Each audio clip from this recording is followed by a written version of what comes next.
It's the Chronicles of a Gooner, the Arsenal podcast brought to you by 90 Min, and we are live.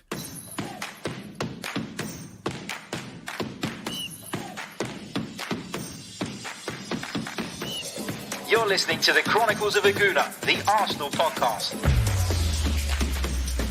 I'm Martin Tyler, and you're listening to Harry Symeou.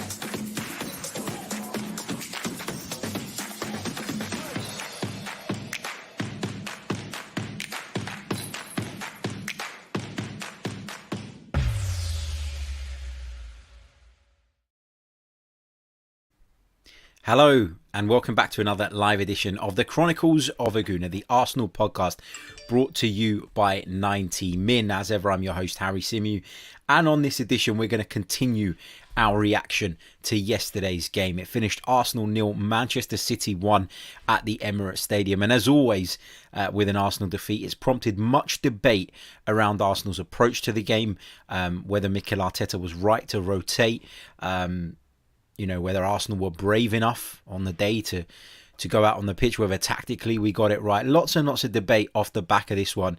And particularly after a game like that, where there is a fair amount of debate, I do like to kind of reflect on it again the next day and kind of put out another show whereby we look at it with a little bit more of a calmer head, because understandably, when you record a podcast 30 minutes after the conclusion of a game, often you can be a little bit over emotional, you can be a little bit frustrated, and you can I'm not going to say assess the game wrongly, because ultimately, if you do assess a game in a certain way immediately after that, there's a reason you're feeling that way. But I wanted to kind of focus in on a couple of the elements off of the back of yesterday's game. Did Arsenal show Manchester City too much respect?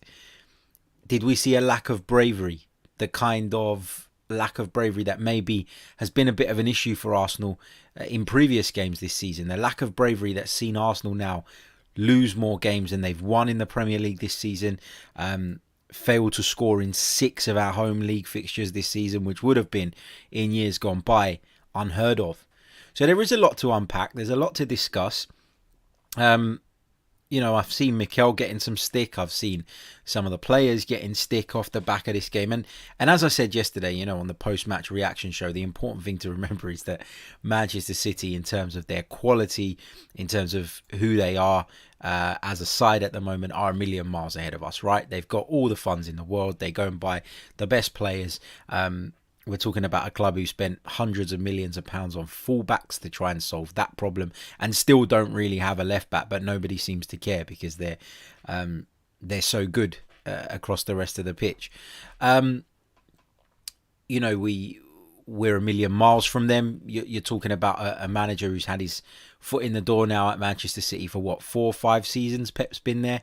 So they've obviously developed under him. They've learnt his ways. They understand his his tactics and what he wants as a manager. And then we're comparing that to one who's not even been in charge of Arsenal for a full season. So in terms of measuring the two sides against each other, it's very difficult to do that. And you probably shouldn't do that, because, you look at it and we're just on different planets. We're competing in different worlds at the moment. So that would probably be unfair. But in terms of the game yesterday, yesterday's game in isolation, we touched on it yesterday. The changes that Mikel Arteta made, in my opinion, he had to do that. He had to decide what was the priority, and the priority, because Arsenal didn't get a really convincing result against Benfica in the week, was the game on Thursday, and Mikel Arteta had to make a decision. I think a lot of the rotation was enforced. You talk about Dani Ceballos. Had come back from an injury, came in the games against Leeds and Benfica, did actually really, really well. I'm led to believe that he was one of the players that struggled to train in the aftermath of that Benfica game, and so Mikel had to kind of leave him out. And with Thomas Partey injured, you're talking about El Neni not being good enough, but there was really no alternative for Mikel. If he felt that he needed to give Dani Ceballos a rest, there was no alternative. I spoke about it on the review show. I talked about the fact that I felt that in his kind of obsession with nullifying Manchester City, Mikel Arteta, focused on trying to do that rather than maybe focusing on our own game. And of late, we have established a bit of an identity. He's finally found a system and stuck with it. And you kind of felt as though, with the situation being the way it is in the Premier League, Arsenal a long way away from the top four, this was a chance maybe to just go after Manchester City, try and give a good account of ourselves. And I get why people see it that way. I get why people feel that way and feel like it was a little bit too negative. We didn't necessarily, show any real confidence going into the fixture. But look, at the end of the day, right, prior to Arsene Wenger leaving, most of us would have sat here and said, well, we've been battered. We've been thumped by the big teams way too often, and that needs to stop. And Mikel Arteta has done that to a degree. Most of the time when we've lost against the bigger sides now, it's not been the 4s, the 5s, the 6s even that we suffered during the back end of Arsene Wenger's tenure. So you can understand why Mikel Arteta has gone the way he's gone. I just feel like, I guess the lack of adventure maybe shows that whilst we're sitting here as Arsenal fans expecting the team to go out there and compete with the very best, that in the eyes of Mikel Arteta, we're still not anywhere near that yet. He knows that. And if he didn't know that, he probably would be a little bit more expansive, a little bit more aggressive. Plus, you can set out to go and take the game to somebody like Manchester City, but when they dominate possession the way they do, then it's very, very difficult, isn't it? You get the ball... you get the ball and you're very eager to make something happen with it. And often in your eagerness to try and use it you end up losing it because you take the risk. And that comes off the back of a team struggling to get the ball. You struggle to keep... I've gone around in a bit of a circle here. It's a bit of a muddle what I've just said. But basically the point I'm making is that if you cannot get on the ball, and dictate the tempo of the game, and your opponent is doing that, when you do eventually get on the ball, there's obviously there's a need to then go and make use of that ball. And in going forward and trying to make it useful, trying to play that killer pass too early, maybe you're giving the ball away, and then you're spending long periods of time again where you're not seeing much of it. So is it just that Mikel Arteta wasn't brave enough, that Arsenal weren't brave enough? Actually, Manchester City didn't allow us to be brave. They didn't allow us to do a great deal as well. And I think you have to consider that. You have to consider that we're talking about an opponent who's on a completely different level to us.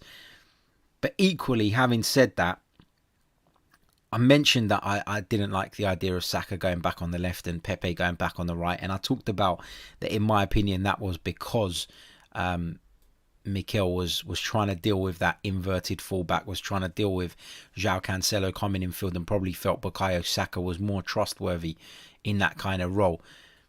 The issue is that, as I've said, in his obsession to stop Man City and his obsession with getting a tactical sort of one-up on them, and if you think back to the game at the Etihad earlier in the season as well, where Arsenal lost 1-0, and Willian played as a false number 9. You can go back through the games that Mikel has been in charge of Arsenal against Manchester City, and 2 out of 3 times he's tried to spring a tactical surprise. He's tried to, to do something to put the spanner in the works of this formidable and brilliant,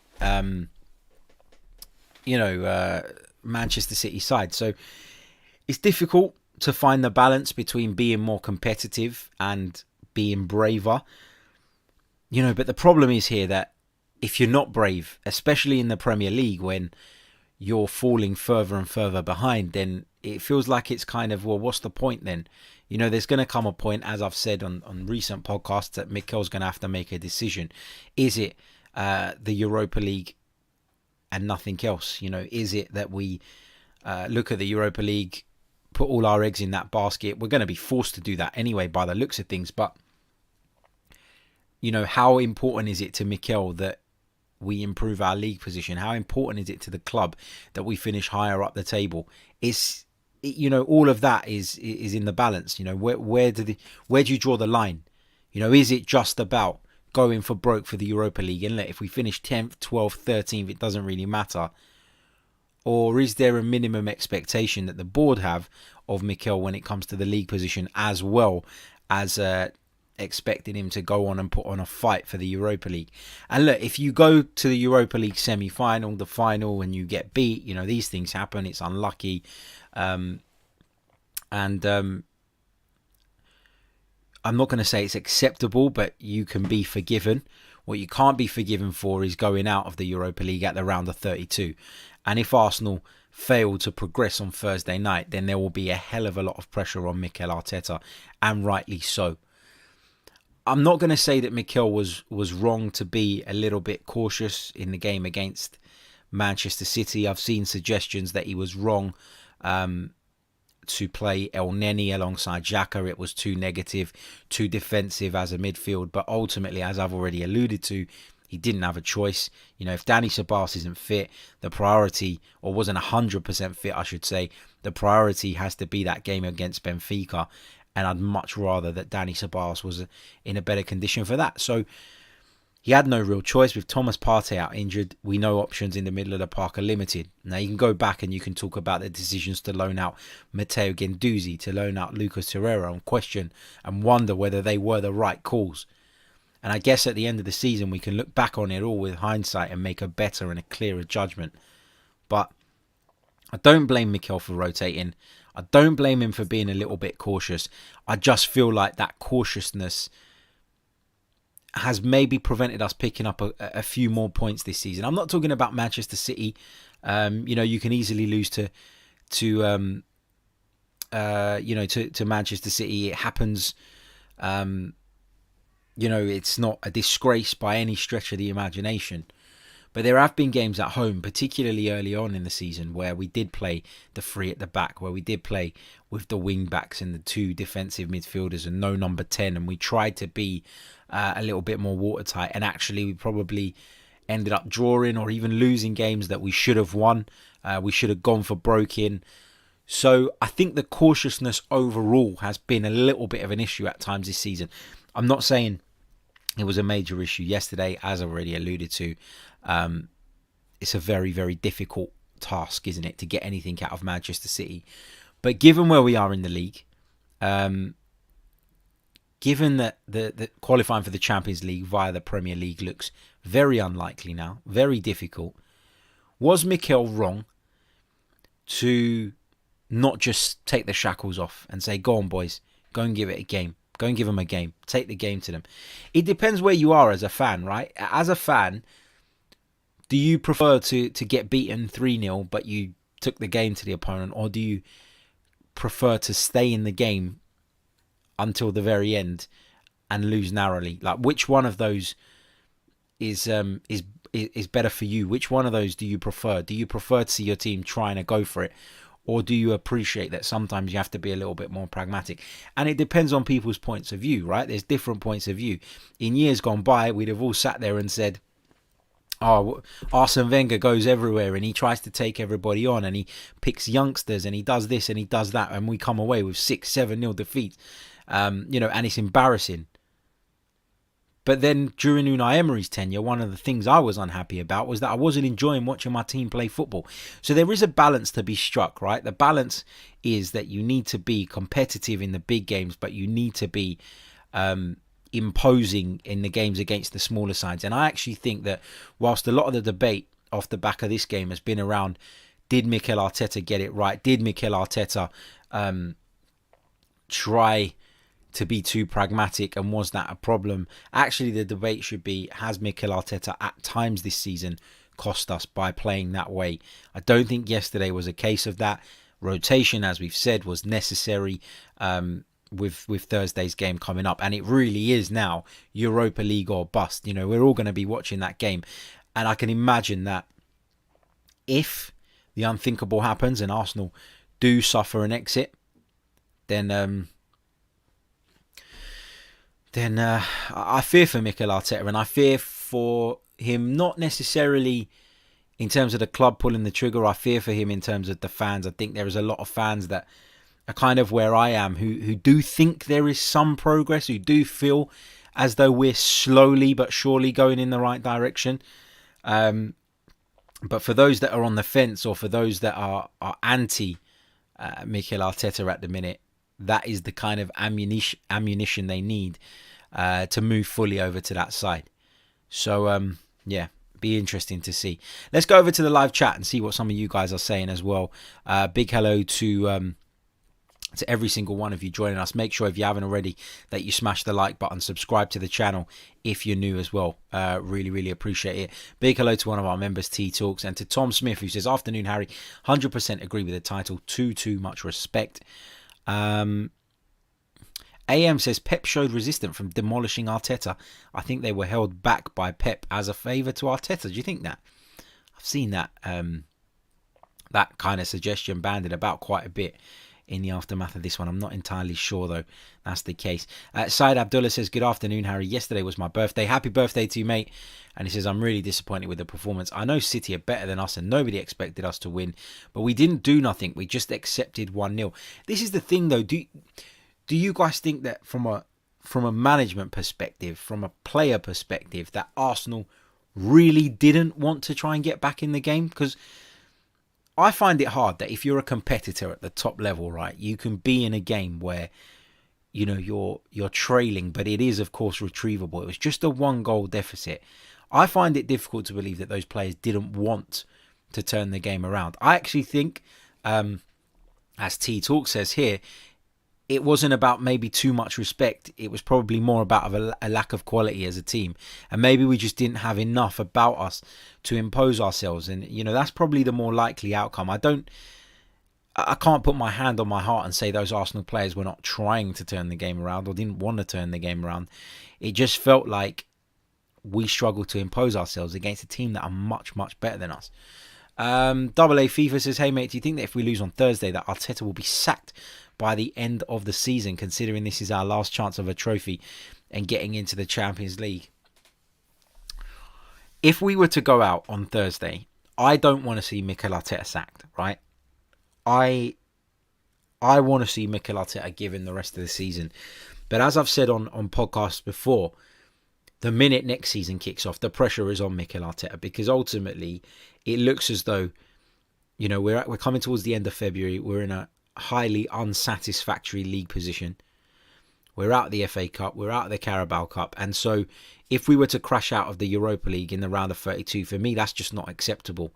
And I think the club will give Mikel the benefit of the doubt. I think they will allow him until the end of the season and probably try and back him, you know, to a degree. Again, we don't know how much that backing will be based on the current circumstances the world finds itself in. But I do think that Mikel Arteta will be given the remainder of the season, regardless of what happens on Thursday.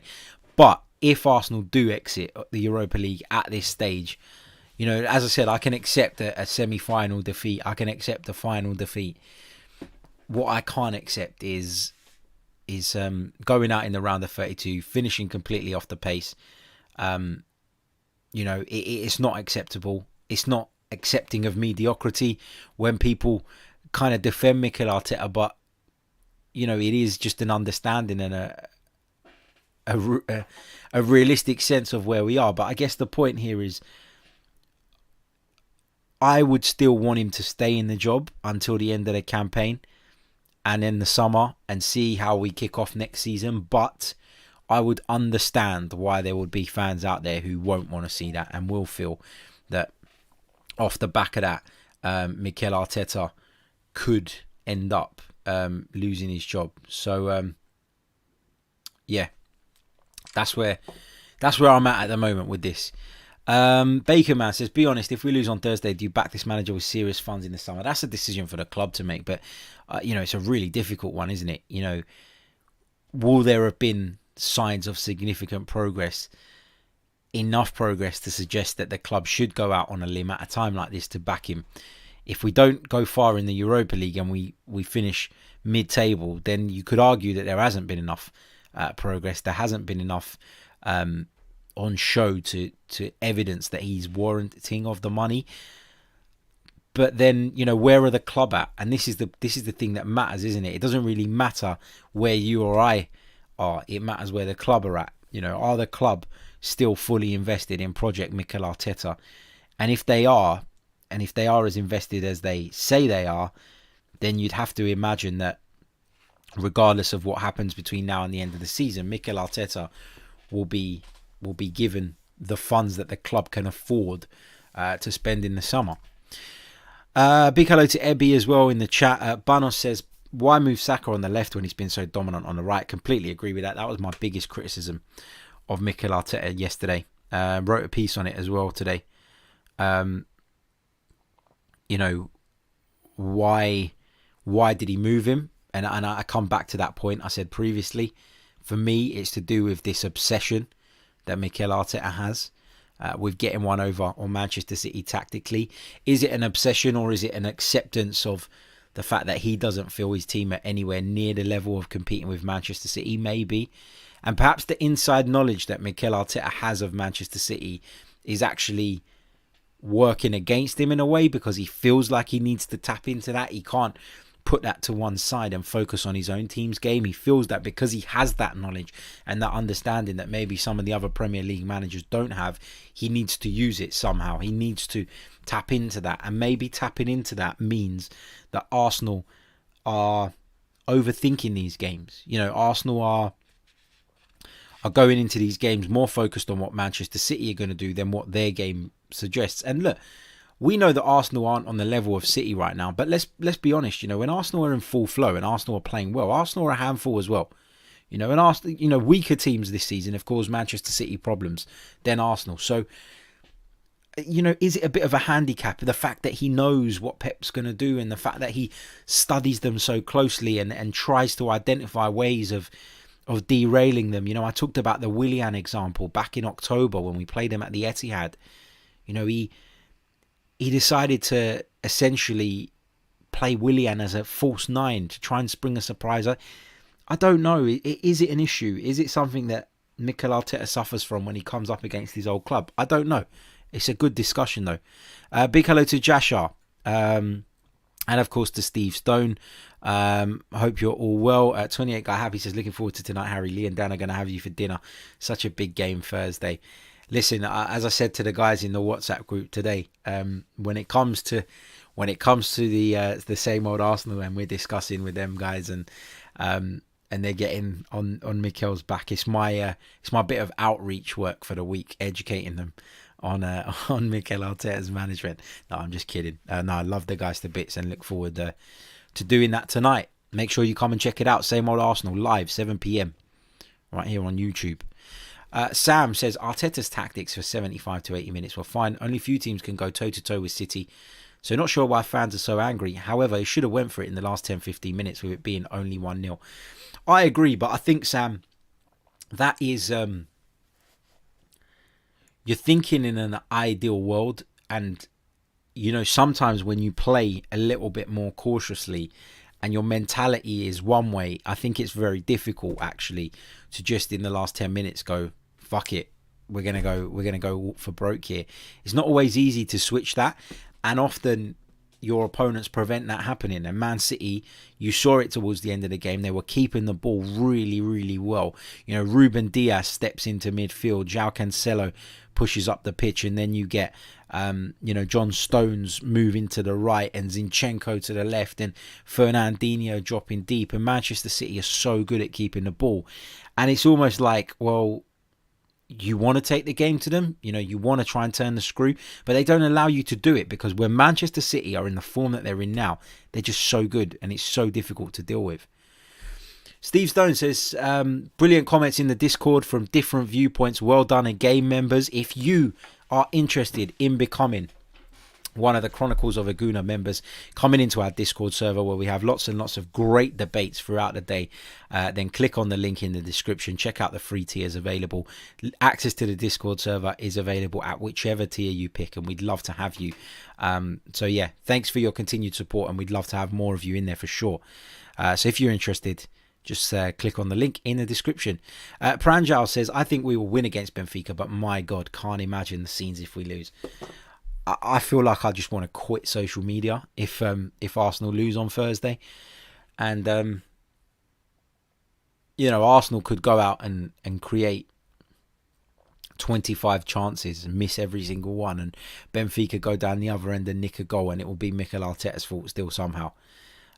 Because there's this need amongst certain sections of the fan base nowadays to be proven right, and it's a competition. It's like a dick measuring contest. Who's going to be proven right, who's going to be proven wrong, when actually people forget that we all want the same thing, right? And that is Arsenal to win football matches and Arsenal to progress. Stuart says, on your Harry for the content, painful always getting up early in Perth, Australia, but I can see good movement within the club. Just need the manager to be backed. Yeah, and I think, Stuart, you're right. It's very important to be able to compartmentalize, is that the word, certain games, and understand that those games are not reflective of the overall progress of the team. I think that's what you need to be able to do as an Arsenal fan right now. Giovanni Bergantino, one of our members, he says, compare it to all the other games that City have played. Liverpool slapped, Everton slapped, Spurs slapped, Villa slapped, Chelsea slapped. Agreed. And then he says, considering for about 20 minutes we looked the better team, I didn't think it was that bad, especially given we played against the best team in Europe. Yeah, agreed, man. Agreed. A few of you saying, that we should have gone for it at the end, and I agree with that. I just don't think it's always that easy to just flick a switch and say, right, we're going to be gung ho now.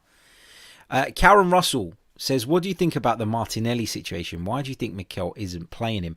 I'm going to come on to talk about that on the stream later. So this evening's stream is going to be about, or is going to be largely focused on the whole Gabriel Martinelli issue.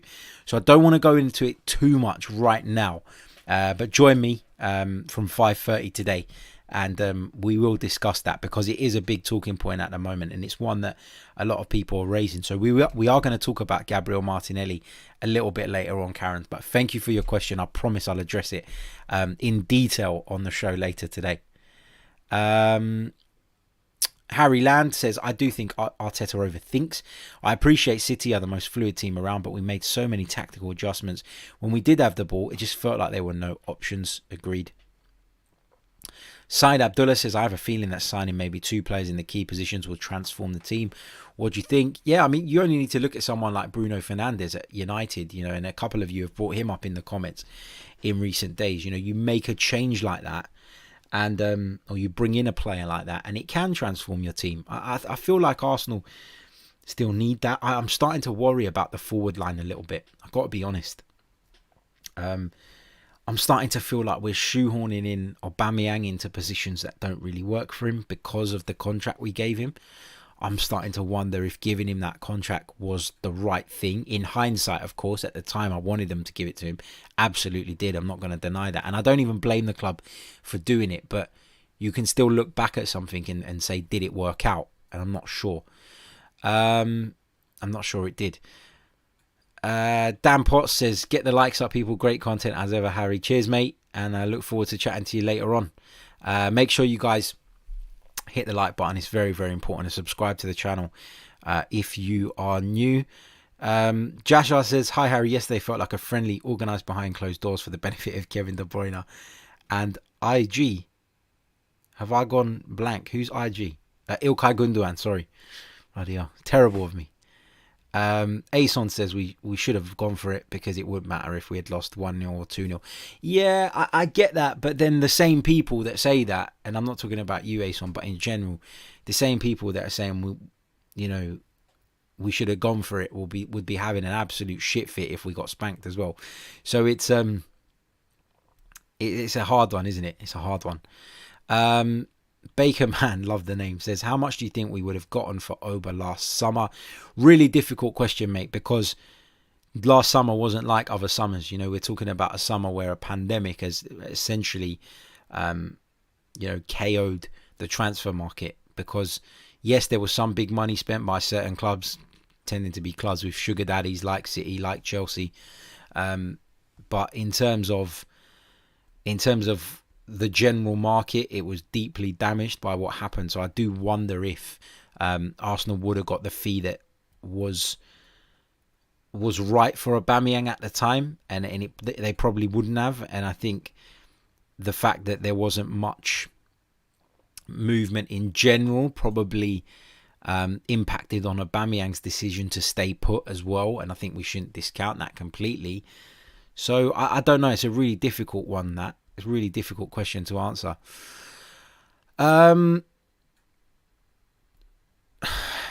This one comes from Maximus. He says, Arteta is clearly the best manager in the Premiership. I mean, 11 losses. In Wenger's first 4 seasons, he lost 11 matches. Interesting. Look, I'm not saying that, that Mikel Arteta is the best manager in the Premier League. I don't think I've ever said that. I'm still, I don't know, I'm still hanging on in there with him, I'm still looking at him and I'm still thinking that it can turn around, and having put so much time into him and having put essentially, their faith in him as a football club, I think if they sacked him now, it would still be a little bit premature. Look, at the end of the season, we can have a real rethink and a real reassessment of where Arsenal are, and I think that's the right time to do it. I think it's very easy now to look at the league position, to look at the fact that we're out of the 2 domestic cups, to be worried that we have to put all of our eggs now in the Europa League basket and become almost a little bit more stressed than we probably should be as a result of that. So I think the best time to assess the season and to look back is to is to do that at the end of the campaign and try and work out from there where we go and how we go forward. Maximus says, I respect you, Harry. You're a smart bloke. It's okay to say he's garbage. The thing is, mate, if I thought he was garbage, look, lots of you were followers and listeners of the podcast when Unai Emery was in charge, and I told you that I thought Unai Emery was garbage. Maybe not. Maybe that's the wrong term. I thought that Unai Emery was not the right fit for Arsenal. I don't think he's a terrible manager. I'm not saying that. But I didn't think he was the right fit for Arsenal. I just didn't think it worked. And I made my feelings clear on that. And I'm not afraid to do that again. If I genuinely thought that Mikel Arteta was completely useless and that we were going in completely the wrong direction, then I would say it. But what I probably learnt from the Emery situation is that when everybody was saying that, we'd gone on this 22-game unbeaten run or whatever it was, and that we missed out on the Champions League by just a solitary point at the end of his first season, and we got to the Europa League final, but then we got spanked. Everybody was looking at the results and going, it was near misses. But at the time with Emery, I was looking deeper than that. I was looking at the performances. I was looking at the development of players. I was looking at the style of play. I was looking deeper than just the results. And that's why I wasn't a fan of Unai Emery. So now, if I looked at Mikel Arteta and only focused on the results, I'd be a hypocrite, wouldn't I? Because I'd be assessing him differently to the way I assessed Unai Emery. The results play a part. Of course they do. They play a massive part. But for me, when judging a manager in his first year, first 18 months, results are part of it, but they're not the only part of it. And you need to look deeper. You need to scratch beneath the surface a little bit. And I did that with Unai Emery, and that's why I called Unai Emery out before most people did. I got tons of abuse on all sorts of channels and platforms because I wasn't a fan of Unai Emery, because at the time I was looking deeper than just what the results were saying. And so if I now switch my approach, switch the way in which I assess a manager and look solely at the results of Mikel Arteta, I'd be hypocritical and I'd not be sticking to the way I feel I should assess the performances and the way the manager goes. I didn't think Emery was right for a number of reasons. Results weren't at the top of that list necessarily. With Mikel Arteta, I have to be mindful of applying, I guess, the same criteria. And yes, the results aren't right, but the other stuff looks better to me than it did under Unai Emery. And that's why I'm still willing to give him a bit longer. But anyway, that brings me to the end of this live podcast. As I said, we're going to be back later on today, 5:30, with another stream. We're going to be talking Gabriel Martinelli and a couple of other bits and pieces as well. So come and join me for that one. Turn your notifications on. Make sure you subscribe to the channel. If you're interested in the membership, click on the link in the description. We will be back later on with more. Until then, ciao.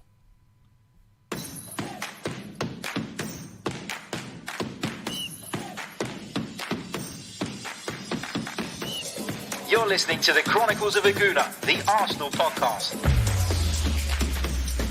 I'm Martin Tyler, and you're listening to Harry Symeou.